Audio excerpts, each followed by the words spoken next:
In darkness, the goddess flips a coin. 8 threads she weaves to conjoin. Bound by passions they need to sate, these shall form a twist of fate.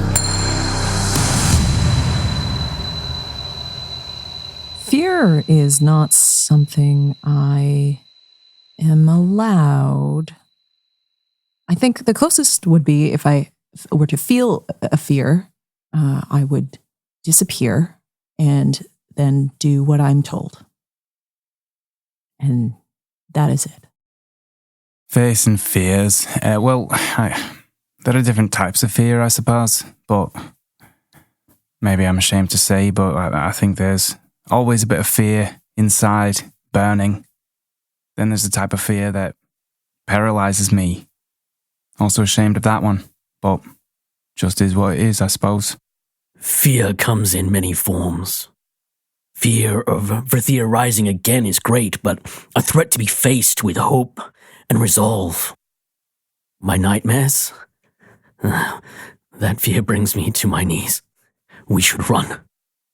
Fear is a constant foe on the battlefield. It's something that stops you from taking action that could be required to save lives, to get you out of the fear that you're feeling. So when you're in it, there's not much that you can do except scramble to try to make your way out of it. We begin this episode with a very important dice roll.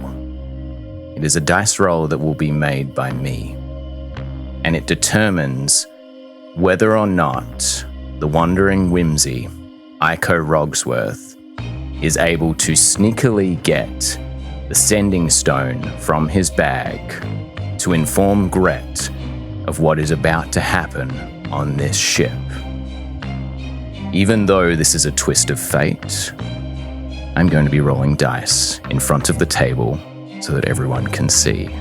Ooh, here we go. It's going to be good. It's going to be fine. Both of the individuals facing off for this role, Iko Rogsworth of our allies, and the Oratorian who sits aboard this vessel, a Stormsinger of significance. They are equal to it, so this is a simple roll-off. With a 16, Iko Rogsworth, Wandering Whimsy, manages to pull through. Huzzah. Yay! So this is the scene that we begin. Darkness is overhead. Storm clouds are brewing. No lightning yet crackles in the sky. The intimidating keep known as the Anvil sits atop the hillside, looking like an indomitable bastion against all of the might of the ocean that is thrown towards it. Waves crash up on the mighty sea walls that surround it. We can feel the creaking and the howling as the wind is starting to pick up, the wood straining against the ocean, the red, crackling light from the sea serpent figurehead at the fore of this Stormsinger ship puts an eerie glow over the scene before us. Stormsinger Templars and neophytes scuttle around on the deck of this ship, clearing out barrels and rope, allowing for a space to be made for the duel that is about to undergo between Odiel Xanaderes and our barbarian, Andromeda. Crouched and hidden in the shadow of the intimidating rocky form of Broken Spear, Iko Rogsworth slips out the sending stone and manages to hide it in the cusp of his hand whilst all of this is happening. He leans oh so casually on the knee crevasse of Broken Spear, just kind of looking around and trying to act as casual as a small gnome can in and amongst all of these warriors that are bustling to and fro. Despite the eyes that are on him, he's able to do so with a grace and an ease of a long-time performer. he whispers a message. Gret, Andromeda is engaging in a duel with some Lord of the Stormsingers. We're on a warship heading towards a large fleet in the Bay of Wolfguard. Please, help. He slips it back and just holds for a moment, hand clutching it inside of his satchel, just sort of looking around, a bit of a wry smile plastered on his face as he prays for an answer. Gret and his party have just arrived in Wolfguard. Gret's voice is hoarse and sore from debriefing everyone on the back of a dragon, hundreds of feet in the air, and specifically from having an argument with Kynden about how that last battle went. And the two of them are in the middle of it before he gets the call from Aiko. See, we have to start with buffs, and then we go into attacks. Everyone attacked in the first round, and then we buffed ourselves? It's useless. Well, I mean, maybe if we'd had some more direction off the top. I mean, I didn't even know what was going on. I got hit with, heat damage or something. I don't even know where that came from. It's a bone golem. We could surround it. But everyone stayed on one side. I tried to move to the other side, and...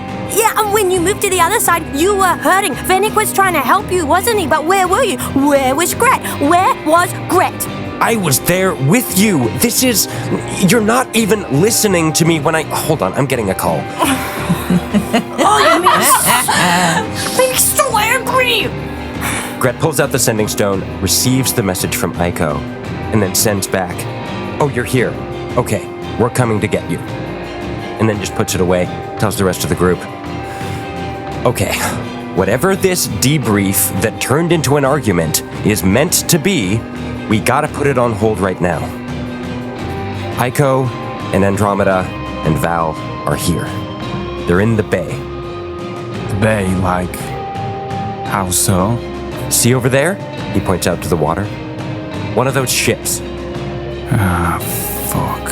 As you look out over the bay, staring out over the layered sea walls that surround the anvil and this town, the glow of the electrical light that is here, this soft blue haze is creating a odd ambience, and there is this little hum that is in the air as well. And for you, Fennec, as you stare out, you can see in the bay this ominous fog cloud. Red lightning crackling throughout it. That's different. Yeah, remember when I said there was certain people I couldn't be seen by? Well, guaranteed those people are on that fucking ship. Oh. Well, we got you a disguise. I think you look very different now. Right. Skyfire turns and looks at Fennec, Sazey, Gret, Rusco, and Kynden. There's not exactly enough room in these streets for me to transform, but if you need, I could get us there. Can you drop us in? I can do like we did at the Spire, but once I've done so, I'm going to need to come back here. I have to check in with Commander Valen. If there's a siege that's happening here, and if something fell is going on, I don't want another broken sanctuary event. We're going to avoid that at all costs. But first, we've got to get the rest of our party, especially if they're in danger. All right. Well, I'll try and stay in the sky as long as I can, but those warships are nothing to be sneezed at. They'll be prepared for things like me. We should be able to find our own way back. Thank you, Skyfire. Very well. Let's move. Skyfire turns and just starts booking it back the way that you came so that she can find space to transform back into her draconic self. Sazey doesn't move. Sazey, come on. We've got to go. Gret, I'm not going. We have our friends in danger.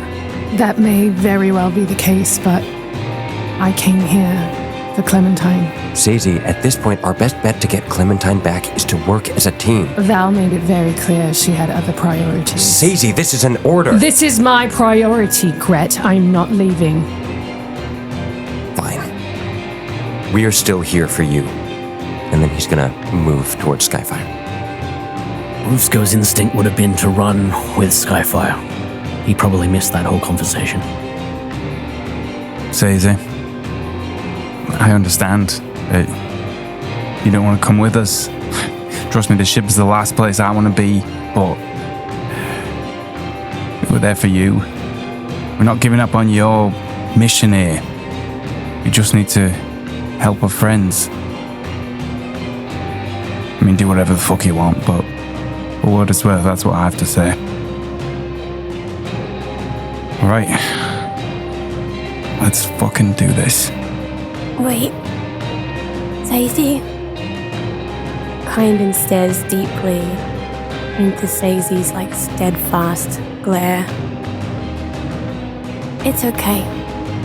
Understand. Love you. Thank you, Kynden. And Sazey turns to walk away. Hey, Fennec. Yeah. Don't worry, I got your back. Thanks, Kynden. Now, Gret, I've got some ideas. And she walks off.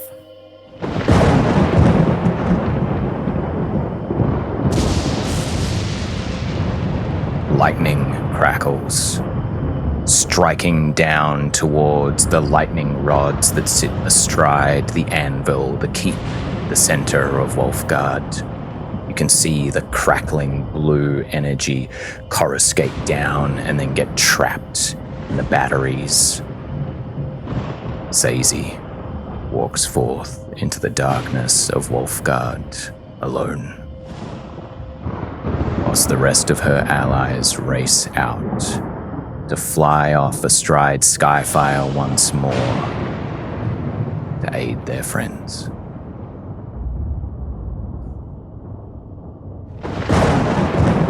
The sound of thunder takes us. A storm swirls in the sky up above, like a malevolent eye of a cyclone. Lightning crackles all around. Wind swirls. And as we drop like a leaf in the breeze, slowly flowing down and down and down and down, the air feels heavy, like there is water pressing in all around us. But eventually, we find ourselves in a beautiful oasis, a tropical paradise. The aurora that is around it is not like normal sunlight. It's light refracted through water, and you see these beautiful waves of light that are just swirling and flickering. And these tropical leaves are just flowing with the breeze. And despite the tempest that is happening up above, here it is peaceful. Whoosh! A wave rocks up and splashes onto you, Val, awakening you.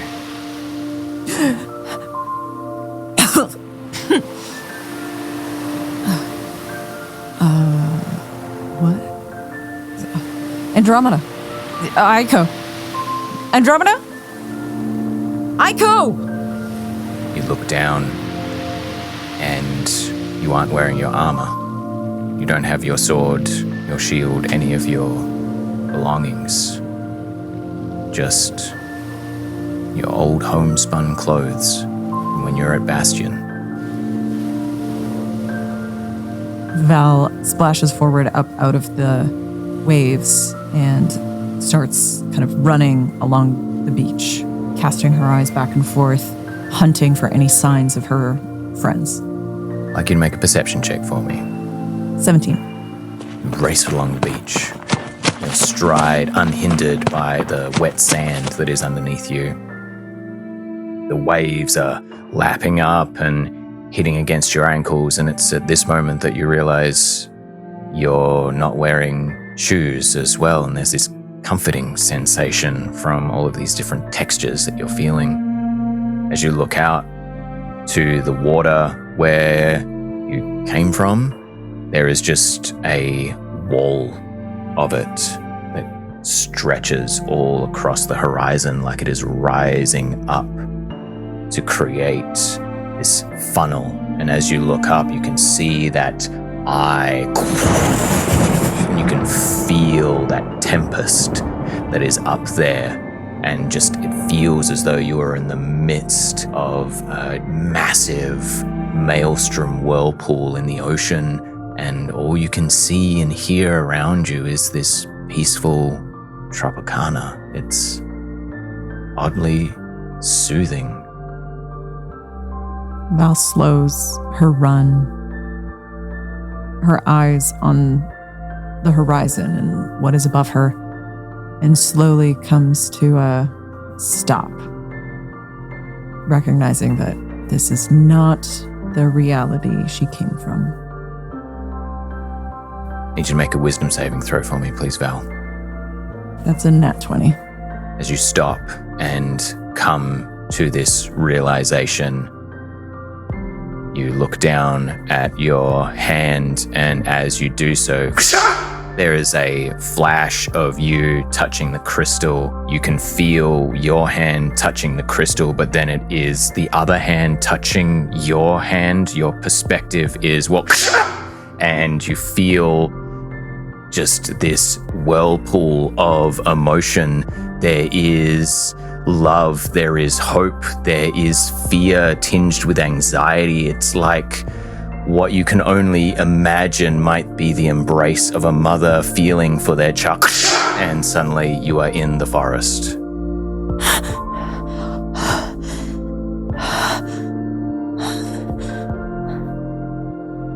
Val's eyes pop up again, searching the forest line. Where are you? I know that you're here. Where are you? The trees all stop moving. The leaves begin to shift and form. In between the trees all around you, you see shapes, shadows, but they are made of the plants, the rocks, the sand, the wind itself. And you just see these glowing aquamarine eyes staring out towards you. You are she who dreams, yes? They all look towards you, and you can hear and feel that same feeling: fear, love, hope, anxiety, pride.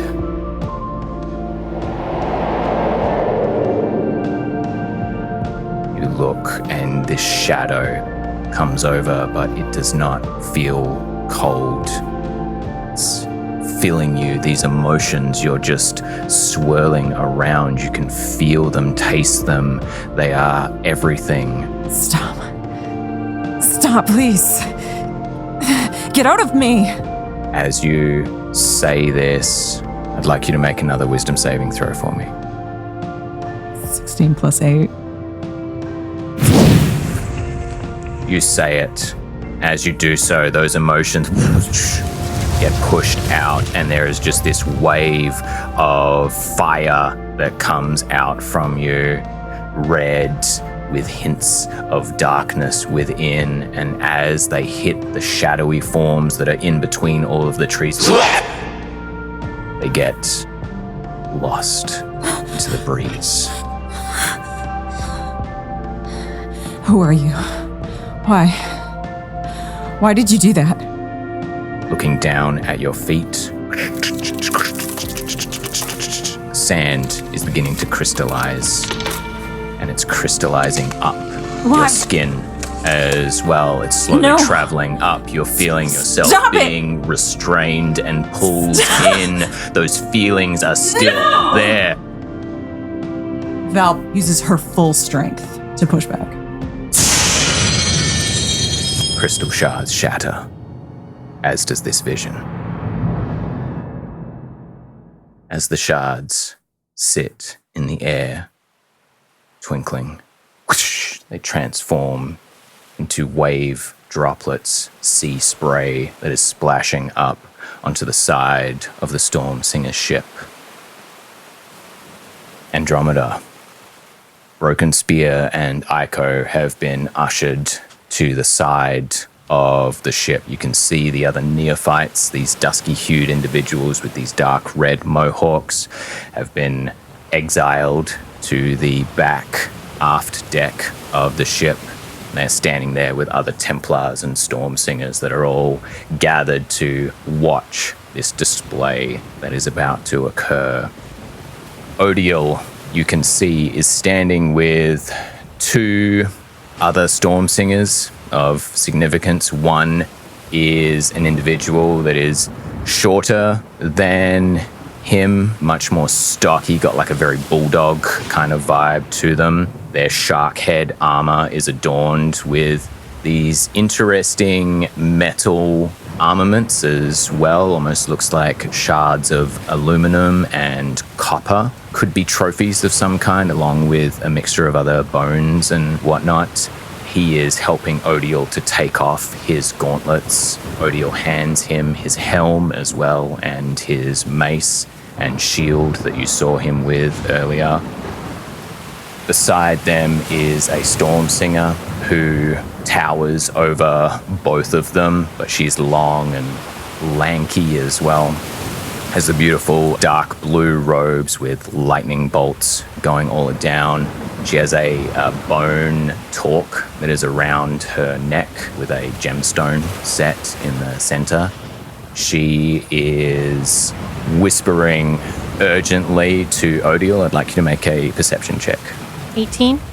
As you stand there, you can hear parts of the conversation that is happening. I don't care, Tyron.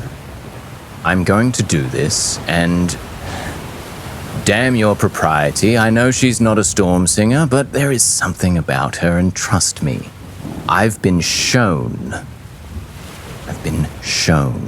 So don't stand in my way.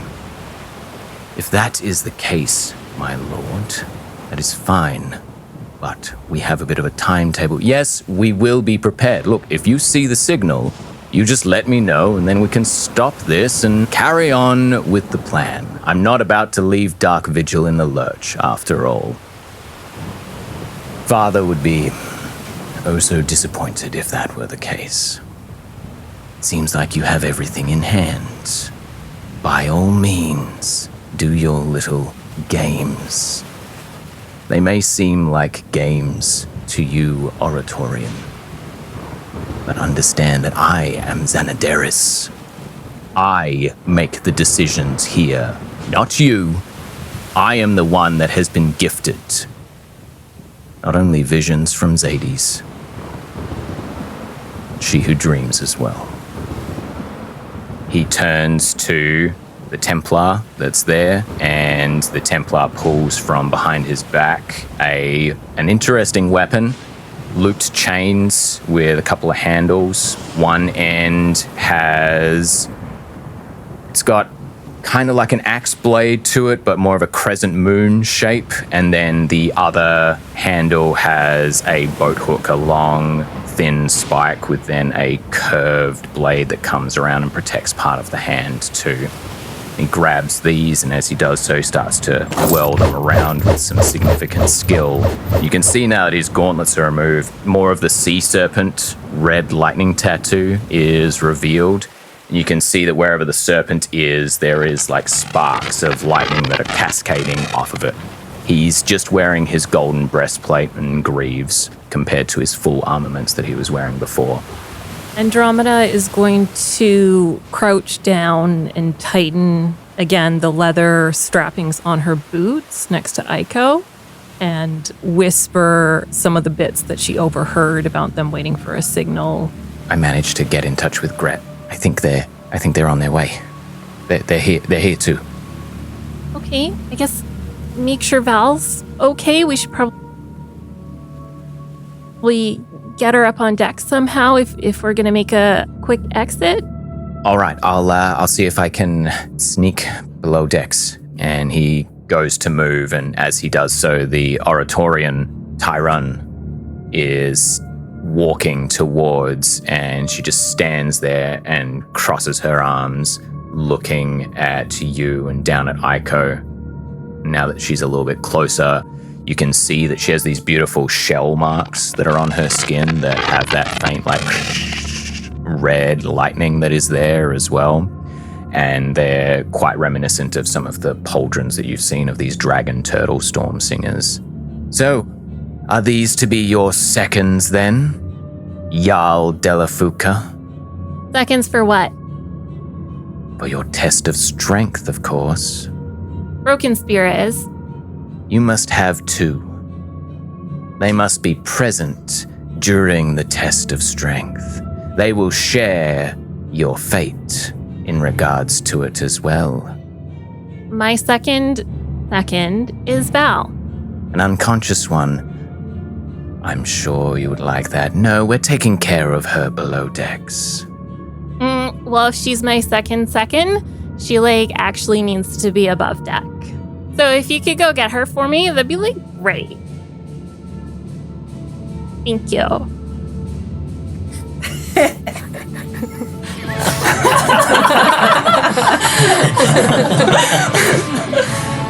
I know the fight hasn't started yet, but he is staring daggers at you. Second fight has started. Your choice has been noted. The Oratorian turns and calls out, and 2 Templars go below deck, and you can only assume are going to go and grab Val. As that happens, she gestures, and a Stormsinger walks down and grabs a hold of the back of Aiko and begins to drag him up towards the aft deck, where all of the other Stormsingers are going to be watching the bout happen. Odiel looks across towards you.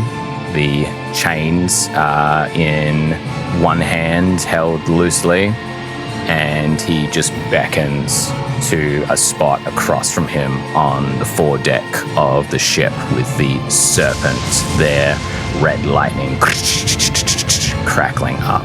Andromeda stands up and removes her great axe strapped to her back and just lightly is familiarizing herself with the balance and unclicks the chains and is just sort of very lightly flipping and twisting them as she supermodel stomps up to him.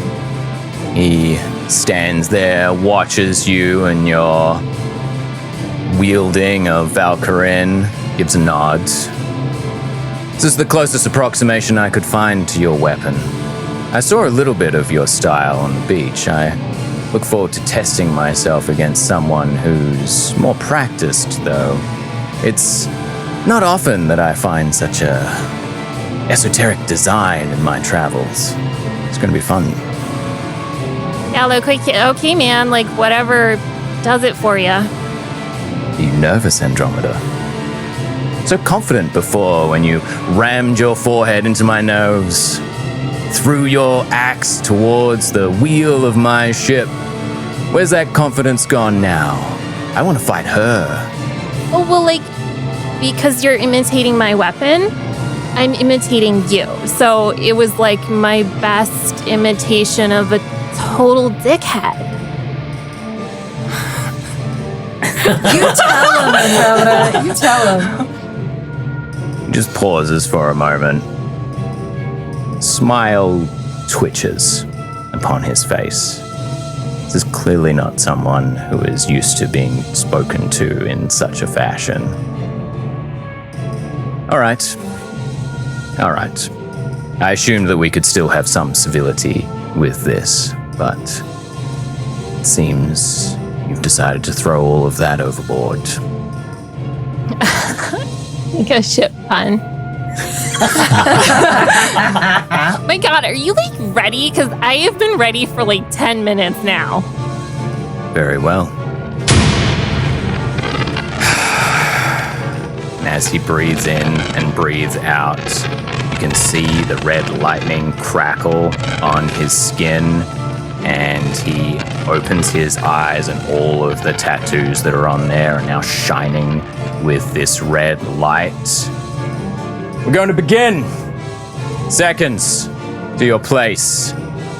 And you can see down that Val has been placed with Broken Spear in the main section of the deck, and you can see that two others, the Oratorian and Odiel's captain, are also standing down there with everybody else at the back end of the ship, with Aiko standing in amongst them, multiple Stormsinger hands close to their weapons.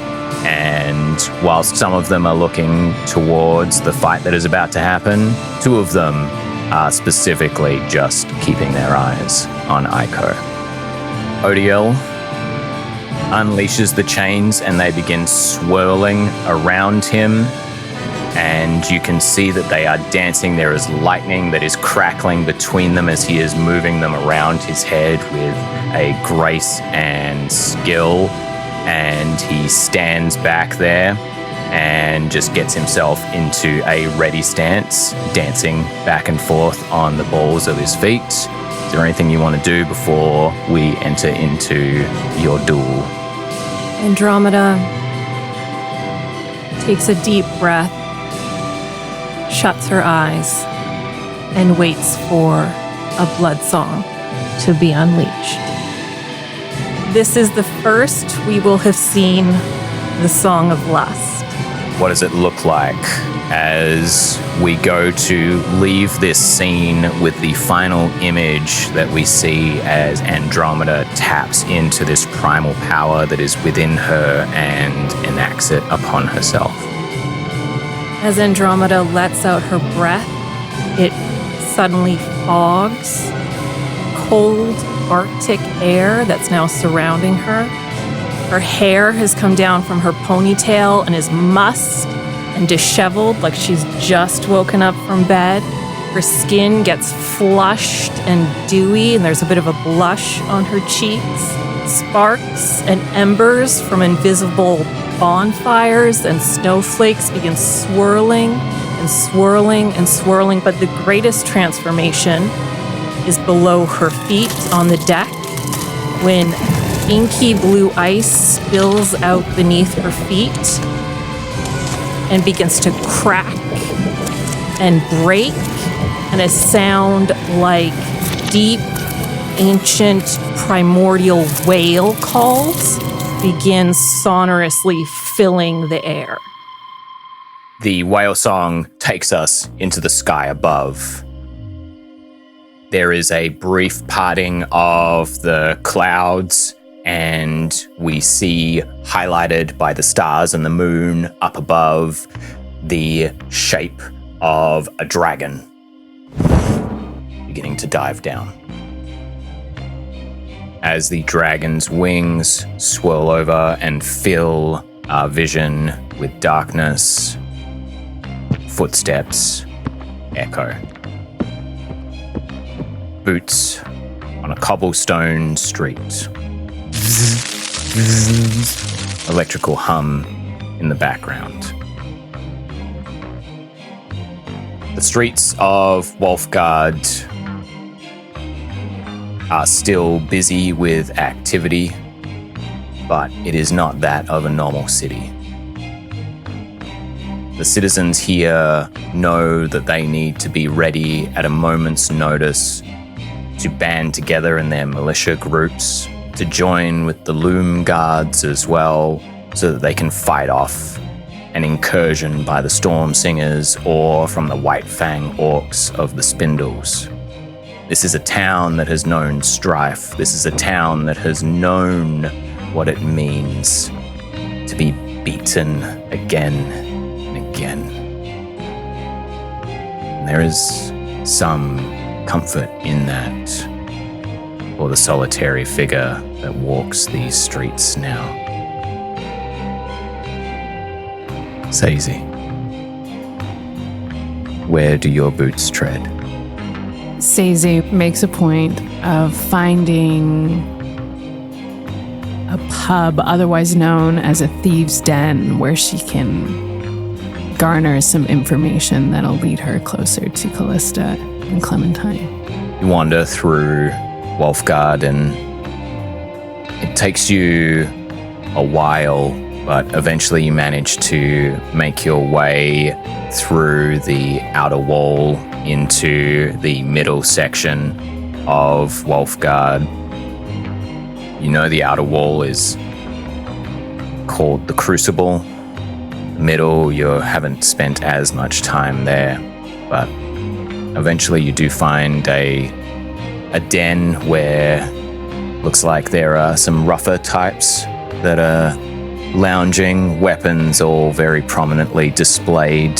It's called the mandrills, and as you head on inside, there's that customary door opening, and everything in the bar goes quiet, and there's a crack of lightning that highlights you, and as it fades and the flickering of the blue light catches your face, everyone sees that it's not a guard or a captain calling them to arms. They quickly turn back to their whispered conversations and huddle together in their groups.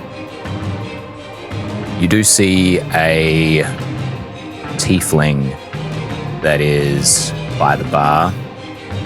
They have deep green skin and shaved head. They have these, not one set of horns, but 4 or 5 individually spiked and swept back, almost interweaving a little bit. Long, dark leathers and cloak. This is clearly an individual that is used to working in the darker corners of the room. And they just look up and see you. And there is the vaguest hint of recognition in their eye as they just turn, leaning against the bar, holding their whiskey, just looking you up and down, looking behind, noticing that you're alone. Sazey walks towards them. Hello. I'm assuming you have some information. Must admit, didn't think you'd be ballsy enough to walk in here all on your own. Well, we both know balls aren't very strong, are they? Always heard you had a good sense of humor, even in the face of a knife in the back. Well, I come here seeking information. Oh, I know what you're here for. Then, what is your price? Well, see, the problem is you're asking me to turn on my boss. And the problem is you're not supposed to be here right now. Let's not kid ourselves, everyone's got a price. Nah, not anymore. Things have changed. Oh, have they? Yeah. Do tell. Night adders ain't up for sale no more. I find that laughable. Yeah, you would, wouldn't you? Look, Kallista's expecting you, okay? If I fuck with that, then ain't nothing worth my life, no matter how deep your pockets. Well, if she's expecting me, then isn't it worth your time and your wallet to get me a bit of a head start? She wants to see me. What's the matter to you? What good has she ever really done for you? Make a persuasion check for me. I was just going to ask if I could. I'll give you advantage for this as well. 16. He just holds up a hand, and you feel this tickling on your back, like someone's looking over your shoulder. And as you glance back, you see that there is a Goliath, this half giant with these tribal tattoos on their face, reminiscent of a eagle sort of swooping in. And they just take a step back and put their hands down. All right. I'll take you to her. Even take you the back way, so it's nice and secret. Just you, though. Just me. What's the matter? Drive everyone else off? You know I've always worked best alone. That's true. Quite a reputation you've built up. Well, hopefully it doesn't precede me. All depends on which name you give. What is it these days? Sazey? We both know that's not my name, but for these purposes, yes, people do call me Sazey. Well, Sazey, let's take you where you need to be. Knocks the whiskey back, turns, walks out the door. And the Goliath just waits, gesturing a big meaty hand for you to follow after the tiefling. Sazey picks up her hood and puts it over her head and continues to follow. The shadows seem to cling to Sazey as she does so. And that darkness takes us. Val, what's running through Val's mind as all of these emotions and this whirling plethora of sensory overload is happening to her with these emotions and this crystallization that's going on? Val feels what in most people will be considered panic, but it is almost outside of her. Like, she is aware of the emotional feeling of all these things, but all she can really focus on is the sense of her being invaded by another force. As you cry out and shatter this crystal that is trying to encapsulate you right now, you find yourself scattered, like your body is not entirely connected to itself once more. You feel like you are these pieces of crystal that are floating in and around the air. And as you do so, you look down and you can see that clearing where you were. And there is this beautiful, natural stone shelf that is there, and a geode that has been cleaved, and you just see this beautiful, sparkling, yellow, golden light that is reflecting off and shining out from this geode. As you are there and floating around, you feel this warmth, but you're pushing it away, even though there is this whispering sensation, this embrace that is trying to bring you in, trying to give you something, but you keep pushing away from it, rejecting it. Eventually, you can feel it stop. And as it does so, a figure walks out from the jungle towards the dais that is in the center that you are floating over. A figure that you recognize all too well. Golden hair, well-trimmed beard, older man with lightly tanned skin, soft little crow's feet. He's not wearing the formal vestments or armor that he usually does. Instead, he's just clad similarly to you. White, homespun shirt with white trousers. You can even see that there are some scuffs from little bits of food staining or even dirt. Lothar Cindersworn walks across. There is a heaviness to his gait. And as he exits and he sees the crystal and the yellow light, he just drops to his knees and basks in it in awe. Does Val have a bodily sense right now, or is she just kind of an amorphous mind? You can feel the scattered parts of yourself. And as you've been pushing away this other presence, you've been slowly collecting them up back to yourself. And you can feel that should you choose to, you can stay like this, or you could give yourself form once more. In whatever sense is possible for the state she's in right now, Val kind of goes rigid at the sight of Lothar, her father, as well as her superior officer. She has the impulse to call out, like she's looking for an escape, a lifeline of being told what to do. But at the last moment, doesn't, and just watches what he does for a moment longer. You watch as he gets up from his knees eventually and moves over.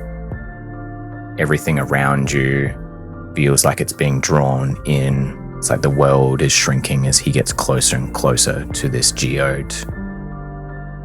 There are tears streaming down his face, and there is a smile that is there of pure joy as he reaches out and he goes to touch this geode.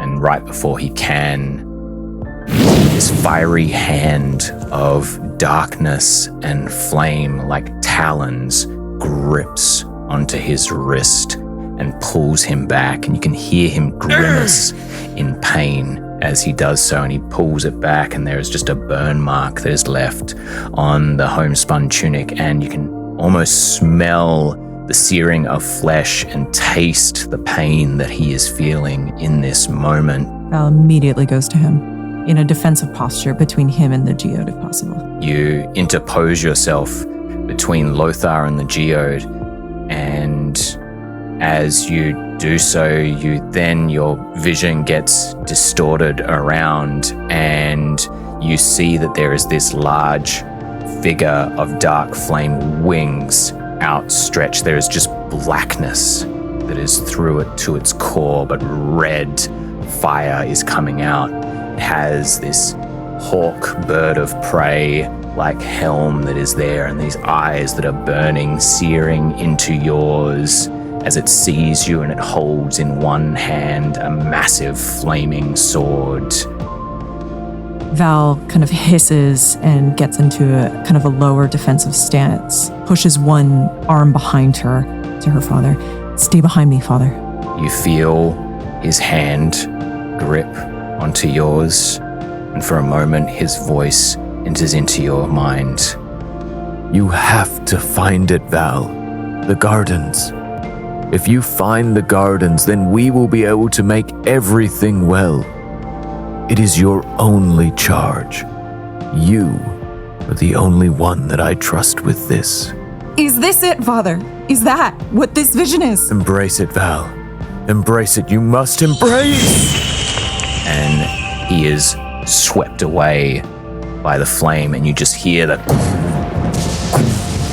storm crackling up above, the swirling of the water that is all around, and now there is just you, the geode, and this fiery winged creature of darkness. Val turns back from watching her father be pulled out of this. What are you? Who are you? The wind rustles throughout. As you look, those aquamarine eyes flare all around, and you hear the voice of she who dreams. This is your choice. You will have a choice. Witness the paths that lie before you. Val struggles with this and kind of shakes her head and just no, I have no choice. There is only... Where are the gardens? I'm here for a reason. Just tell me enough of your riddles. You will see. Follow the storm. Follow the wrath. Find the Storm Lord's ire. And as that wind whistles across, the figure of dark flame lifts its blade and slams it into the geode, and everything goes blinding white light. Dragon wings echo out. Skyfire soars over the top of fog cloud with red lightning crackling all throughout. You can feel, now that you are up there in the sky, that there is a storm that is beginning to brew.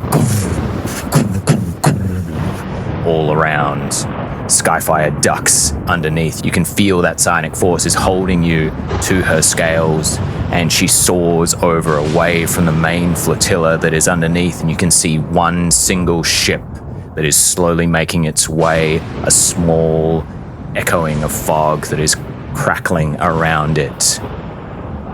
As you are on the back of Skyfire and soaring towards the ship where you believe Andromeda, Val, Ico, and Broken Spear to be, Fennec, Gret, Rusco, and Kynden, is there anything you wish to do? Fennec, as they get closer, Fennec starts to lose control of his own breathing, and he shuts his eyes. He can't look. He's holding onto the dragon, and all he can focus on is trying to calm his breath, and he is unsuccessful at that. As much as you're unable to control your breath in this instant, you feel this light, this warmth, this coolness that is echoing out from Wayfinder, the necklace that sits upon your breast. The world around you shifts into a wide spectrum of different colors. You can almost see twisting out from you the varied paths that you could possibly tread, that fate has in store for you. There are only a couple that lead towards the ship and towards the anvil.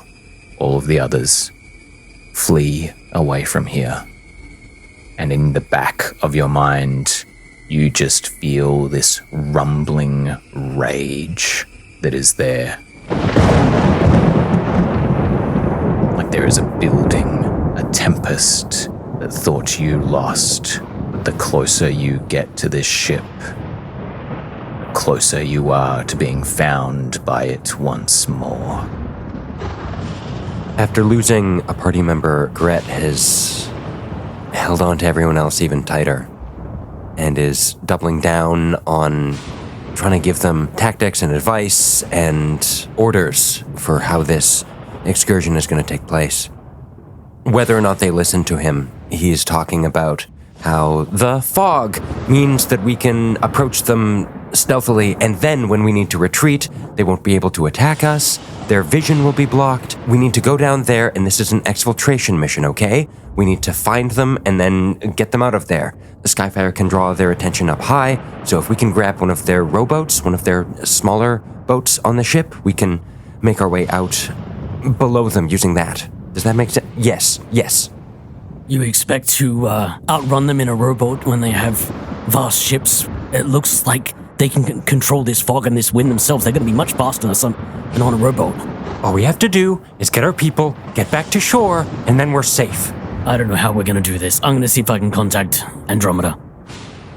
Kynden was in on the arguing for the longest time until we hit the moment that Skyfire went over water.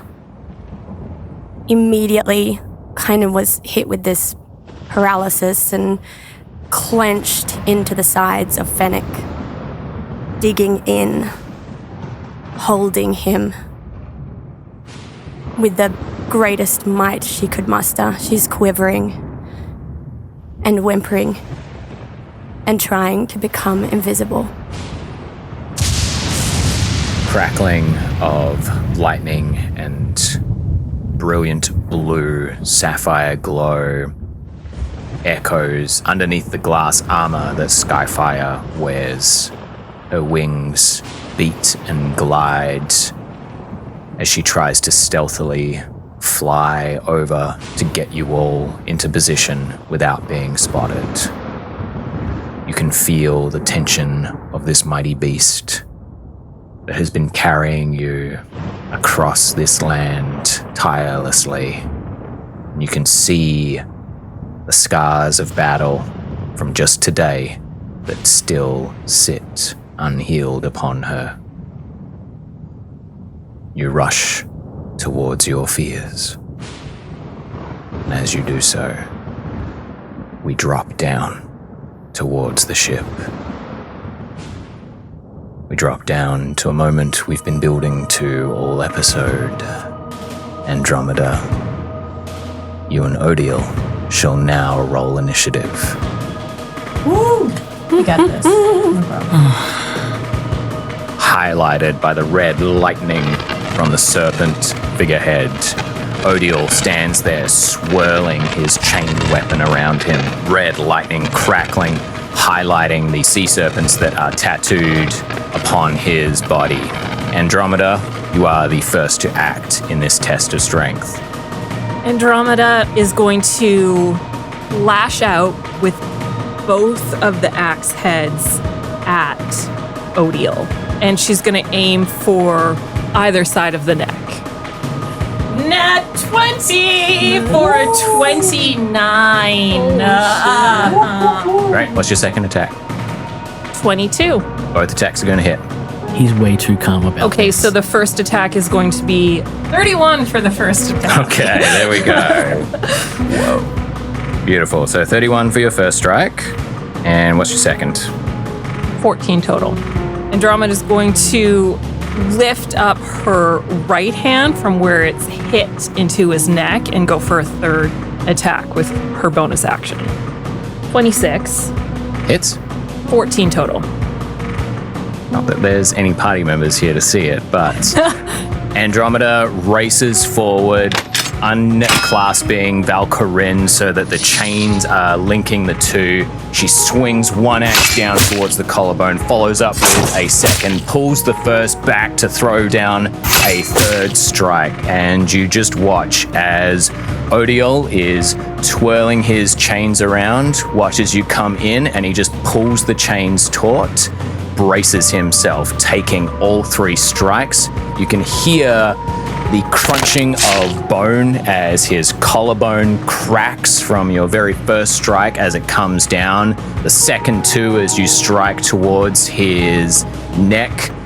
Despite hitting there with your mighty artifact weapon, Valkyrin, you still feel resistance that is underneath his skin as you're just slicing into it, and the wounds they don't seem to be as brutal as what you first thought. You are now up close, in person, right in his face with this song of lust swirling around you, the ice cracking underneath your feet. Odiel takes it all, and as he snaps the chain taut, just looks up at you. It's a new one. Magnificent. That's not the one that I want, though. I want to feel the fury and the tempest that is inside you, the song that you have heard us sing on the way here. I know you can feel it, Andromeda. I know, and I will draw it out from you. You will become one with the storm! And he's going to take his attacks on you. 24 to hit you and a 27 to hit you, Andromeda. Yeah, I guess they hit. Great. I need you, as you feel these strikes come in, there is a slashing of the crescent blade as it streaks across your abdomen. You can feel it dig in, and then lightning crackles and bursts in there as well. And then you feel the boat hook side grab that right hand and fling it to the side, and then the other sickle blade comes down to slash across your neck in a similar fashion to what you did to Odiel. Okay, let's roll some damage. He's getting a lot of dice. That's fine. Your slashing and bludgeoning and stuff is halved as well, right? Yeah, it is, baby. You know it. Okay, so you're going to take 8 points of slashing damage, which is reduced to 4, and then you are going to take 23 points of lightning damage for the first attack. The second attack, you are going to take 3 points of piercing damage, which is halved already, and then you are going to take 26 points of lightning damage off of the second.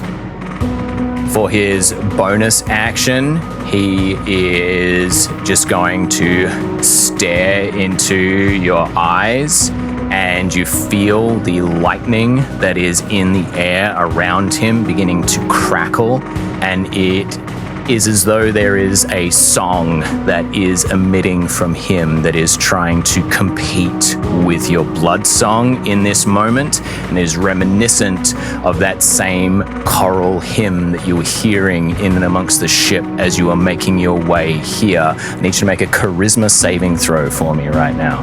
He's trying to remix your blood song. Rude. 22. You can feel that storm that is within you, but your blood song is keeping it at bay in this moment. It is your turn. Andromeda is going to stagger back, brace herself, and bring down another attack with her great axe blade, aiming for both of his arms and scoring along his tattoos that have the lightning. Sure. Be a higher mark because you're going for a very specific point on him, just so you know. 22? I'll allow it. Yeah, 22. 21. 21's going to miss, unfortunately. Yeah. But first strike, you'll come down, you'll be able to slash one of those serpent tattoos there. 19 for the damage, 19 total. 19 for the damage. I need you to make a dexterity saving throw for me. 10. I'm going to use my charge from the Heartstone. Okay. 12. You feel lightning course through you as Valkyrin slams into where that serpent head is. It's as though there is a wispy image of lightning that comes out from his arm and strikes into your arm.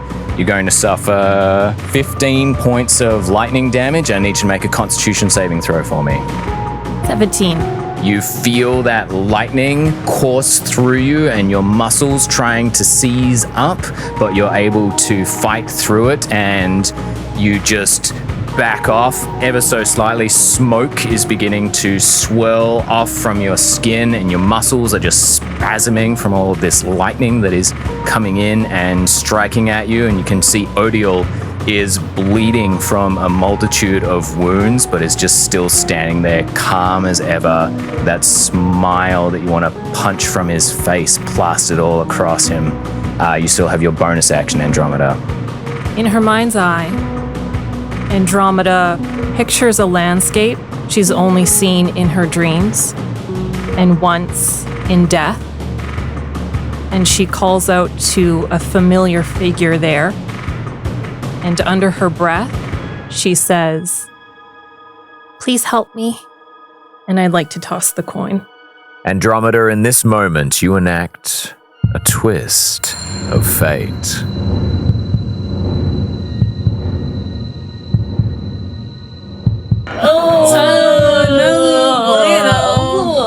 That's okay.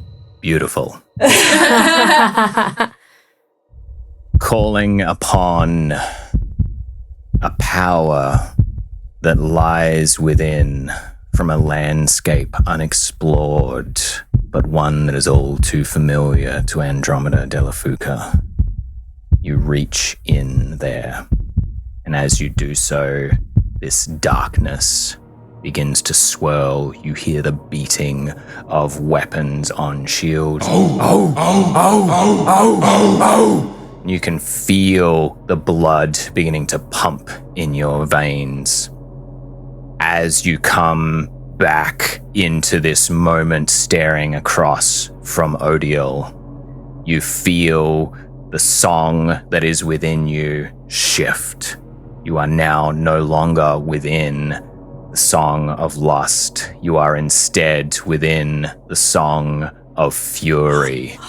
Red is beginning to emit from your eyes as the transformation whirls around you. Andromeda becomes this shadowy form. You can see all of that pink and vibrancy that was there is fading away, just being encapsulated by darkness. The dark red runes upon her forearm as they flare with angry light, akin to the angry light that flares from Valkyrin. Odiel just looks ecstatic. There it is. You feel it now, don't you? You feel the wrath. You feel the fury. This is what I was talking about. You've been chosen. haven't you? You and your friend down there, you're going to come back to the Ire with us after we've broken the anvil, and we will unlock untold secrets of this world, and it will be ours for the taking. At that, I would like Val, Gret, Fennec, Rusco, and Kynden to please roll initiative. As Odiel finishes saying this, Andromeda, you hear in your head a call from a trusted ally. Andromeda, we're on our way. Do you want us on the ship with you, or do you want off?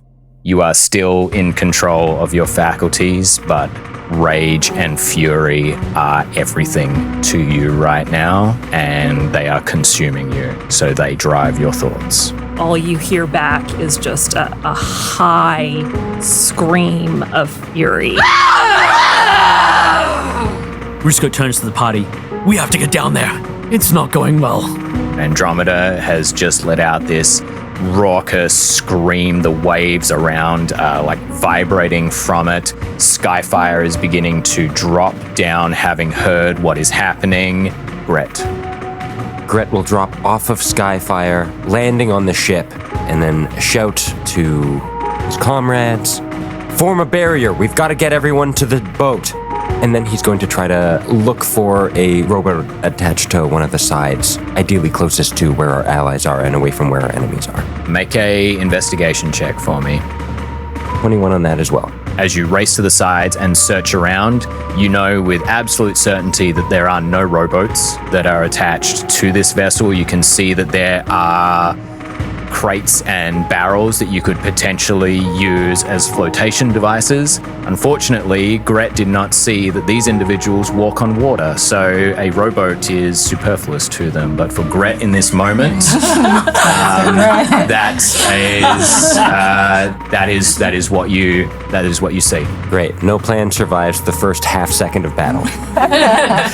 Rusco would like to also jump from the back of the dragon, but he would like to land in the mast or a crow's nest or something up high and out of the way. Make a acrobatics check for me, please. Ooh, just a 10.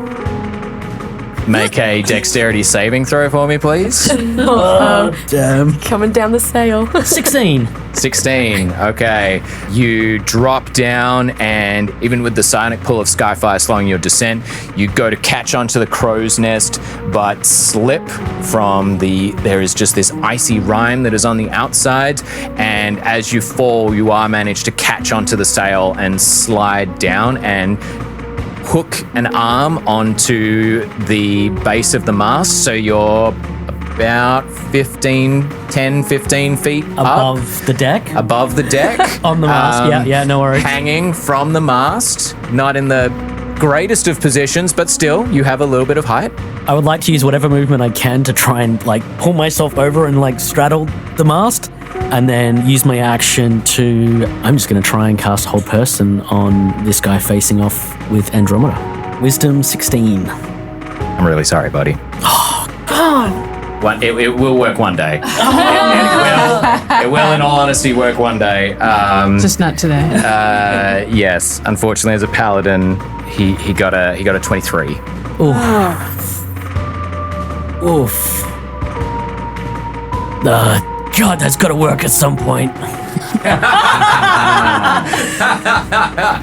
From Rusco. And sorry, I would just like to look around and just see if I can clock all the allies on the ship as well, if there's any difficulty doing that kind of thing. Not at all. You look around, you see that Aiko is being held by two of these figures in shark head armor that has a multitude of different talismans, bones, trinkets all over it as well. You can see that they have a bluish skin with red lightning that is on there, and they are holding fast to him. You can also see there is Broken Spear and Val, who there is some white light that is starting to stream from her that is shifting, but you are in and amongst a whole bunch of shit right now. What the hell is that? Val? What the hell? All right. It is Odiel's turn. He strides forth towards Andromeda, hands out to the side, dropping the chains and begins to slowly levitate ever so slightly, lightning crackling around. Come, Jarl de la Phouka, come and embrace the storm and the tempest that is within you. Let me gift you a piece of wrath. Let me gift you some of this passion and let it drive you so that you can truly understand what it is that we do. I need you to make another charisma saving throw for me. 19. In your rage, you'll watch as this primal version of Andromeda, as Odiel floats forward, lightning beginning to crackle around Andromeda. This shadowy form that she has become just lifts up both sides of Valkyrin and slices through those shadows, and Odiel is knocked back. Ugh! No, you have to understand. You have to accept this. This is what I was shown. I saw this! He is just there, red lightning crackling, and he is levitating ever so slightly. Broken Spear is going to look at Gret. Say, Val, I will deal with these. And he turns and he goes rushing towards the other two that are on the opposite side of the deck. Oh dear. He rushes over. Broken Spear grabs the captain, leaps to grab the Oratarian. She sends out a shockwave of thunder that knocks Broken Spear and the captain over. They both land in the water, Broken Spear trying to hold on to the captain. The captain is being crushed down into the water as though it is land. You can hear him crying out with pain, but Broken Spear, his stony form, is slowly sinking into the water, and you can see steam is coming off of him, and it looks like he is starting to tighten up as the water is having an adverse effect on his rocky form too, but he is just gritting his teeth and trying to get it done. Things get interesting now. Kynden. Can we play this moment maybe together? If you'd like to play it together, you can. Yeah. Fennec, again, he's losing control of his breathing again. That's coming back. Seeing the flotilla, all these ships that are familiar to him in the worst way. And he shut his eyes again, just waiting for the moment to jump off. Kynden's knuckles, like the blood drains from them. Her face is ghostly white. She again squeezes Fennec even harder than before. We have to help our friends. We have to go. Can't move, I'm stuck. We can, same time. We can do it at the same time. Okay. Kynden. Yep. You got this. Okay, Fennec. You got this. Right, on the count of 3. Wait. 1, 2, 3. As Fennec moves to slide off, he sees the ship, knowing who's going to be on it. He grabs tighter onto Skyfire, watching Kynden fall. Sorry. I can't.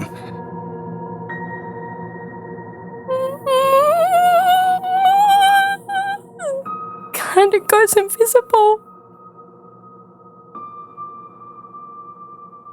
And Fennec can hear the faint cries fall away.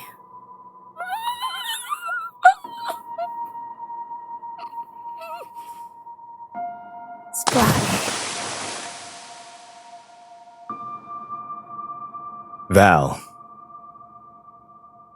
It is in this moment, as there is splashing and crashing, thunder booming all around, that you come to consciousness with Gret looking over the railing. You can see that Aiko is held by Stormsingers. You can see that Andromeda is now this swirling shadow with red eyes, and Odiel, this Stormsinger with blue skin and sea serpent tattoos there levitating before her. You wake up to this absolute chaotic shit show before you. What? Andromeda? Aiko! Val looks around and tries to clock everyone. Sees Andromeda in combat with someone she doesn't know, but then immediately looks over to see Aiko surrounded by 6 of the figures that she had just been fighting, as far as she's aware. And reflexively, Val immediately crouches and then uses her full jump ability to leap up into that balcony to put herself between Aiko and those 6 armored individuals. You leap up and land. There is still white light that is streaming off of you, and you watch as all of these Stormsingers, Templars, Neophytes back off, seeing that you're awake, and you can see all of them hesitate and tremble, remembering what happened last time when you had this same glow about you. Val takes that moment, pulls penance and lights it, and then I'll make an attack. I'd like you to make a intimidation check for me with advantage first as well. Easy. Val's very intimidating. 18? Great. You see the neophytes that are at the back, these dusky-hued individuals. They just drop their bows and they leap over the side. And then they book it the fuck out of there. They don't get paid enough for this shit. The Templars also back up, and you can see that they're shook, but they're holding themselves strong. Feel free to make your attacks. Perfect. 18 hits. 18 hits. Great. We're gonna rage as well. Or not rage. What's mine? Smite. Smite. They're all the same. 8 points of slashing damage. Another 10 points of damage there. And then I'd like to do a sweep. So basically the first attack Val lands, sees the neophytes leap off, immediately recalculates, does a first Divine Smite flaming slash at the one on her right before twisting and then doing a sweeping attack across the one right next to it. Right, you feel this pulse within you burst out, and as you hit the first one and then do this sweeping strike, you knock all 4 of the others that are there back into the railing, creating some space for you and Aiko so that you are no longer completely surrounded by all of these individuals. Great. Val stands again in front of Aiko and says over her shoulder, "What is happening?" I don't know. There was a duel and a test, and now people are dropping from the sky. You're waking up. Oh my goodness. Aiko is just freaking out and just kind of clinging on to the back of you. I think we got to get the fuck out of here, Val. Astride the back of Skyfire, Fennec, you are there just looking down upon everything, having just seen this splash off to the side of the ship where Kynden, you can only assume, fell, and everything is starting to close in on you.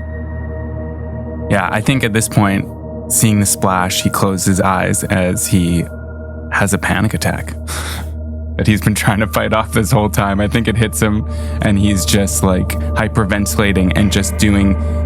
The only thing he can think about is holding on to the back of Skyfire.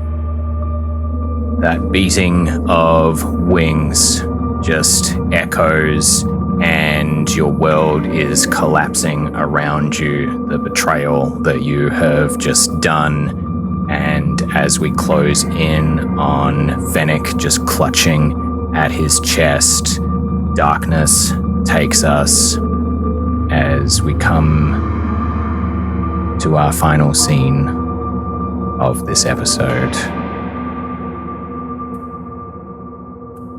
Sazey, you've been led through a twisting warren of corridors and dark steps, most that have been unlit by this electrical light that shines throughout Wolfgard. You eventually find yourself being escorted by this green tiefling into a chamber, and you've walked a spiral staircase just up and up and up and up, and it just feels like forever, and you're getting to the point where you feel like you can't take another step. as the door creaks open and he just gives a mocking bow to you. You can see that there is a glass window across in this very dank, stony room that is before you. You can see this hum of these blue electrical lights that are there. You can see that there is a individual that is standing before the glass window, and they're just looking out as the storm is beginning to grow. Lightning crackling down. You see with every lightning strike that comes down, the lights glow a little bit brighter and then soften ever so slightly. As you step forth, you see the all too familiar back of Kallista. The ragged hair that is graying. You can see the curling horns that are throughout it as well. The purple skin is almost graying now. Instead of her normal leather accoutrement, she is wearing this mechanical armor. You can hear the whirring and clicking of gears as well. She just turns. "Ah, our guest of honor has arrived. Marvelous." I assume your little bears alerted you of my presence? No, I've been aware of your presence for quite some time, Sazey. Well then, let's not waste any more of each other's time. What do you want, Kallista? Quite simple. The world.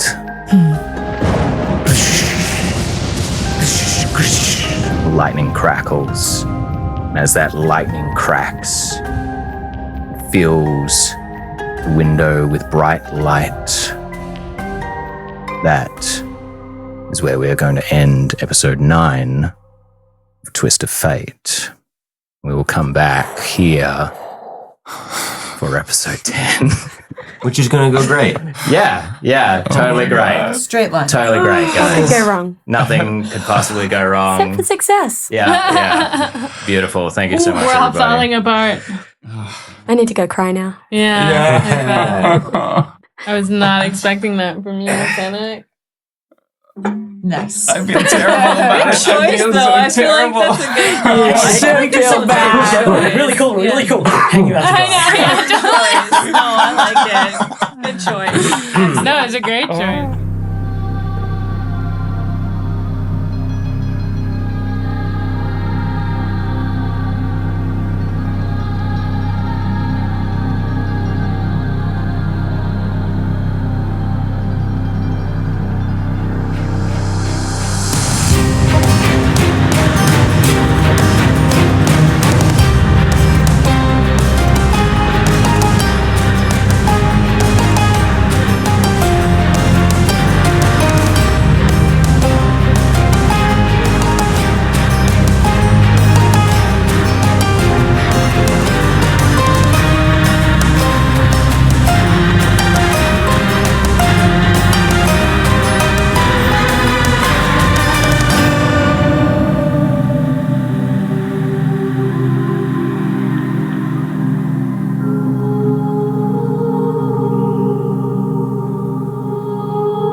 Twist of Fate is Lydia Campbell as Sazey Willowvale, Chelsey Styut as Val, Adam Klassen as Fennec Nazran, Melanie Ellyce as Kynden Treacle, Nikolai Witschl as Gret Vex, Ian Greenwell as Rusco Wanwa, Chelsey McPherson as Andromeda de la Phouka, and Braye as our narrator. With Adam Klassen as our composer, Braye and Melanie Ellyce as our editors, Callum Rudyk as our sound engineer, with mastering by Jordan Klassen, and Braye and Melanie Ellyce as our sound designers. You can find us on Instagram and YouTube at Twist of Fate Adventures, or follow our website, shows.acast.com/twist-of-fate. Links in the episode description. Be sure to like, subscribe, and follow us so that you don't miss out when our episodes drop. Your reviews are wonderful too. Those words and ratings help our story reach across the realm to find other adventurers seeking comfort through storytelling. Our next episode flies forth on the backs of dragons. Until then, from the bottom of our hearts, thank you. May you challenge destiny and shape your own twist of fate.